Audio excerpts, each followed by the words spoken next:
sa panig po ninyo, ano yung plano ninyo ngayon, Kong? What's next? Anong susunod na hagbag na gagawin po ninyo? Ayun nga po, nakakadismaya na yung complaint natin na nanindigan tayong sufficient in substance, yun po kasi yung stage kahapon eh.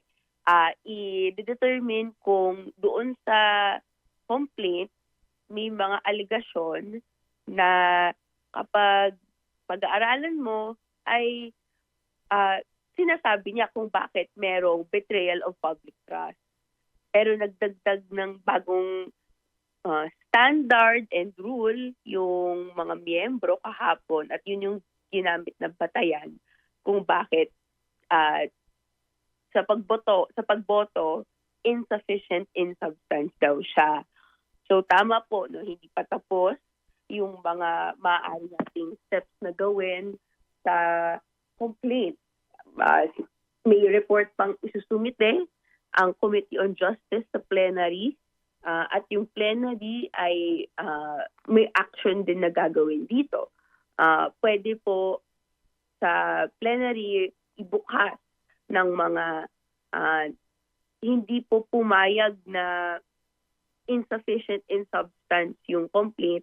So bahagi po ng second complaint, and I'm speaking for the second complaint lang po, meron pong 7 na bumoto na sufficient in substance ito.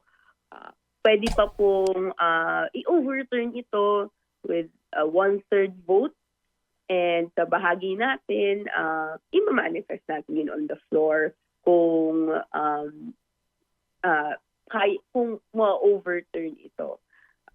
Beyond that, ay kailangan pa namin kausapin yung complainants kung ano yung next steps nila.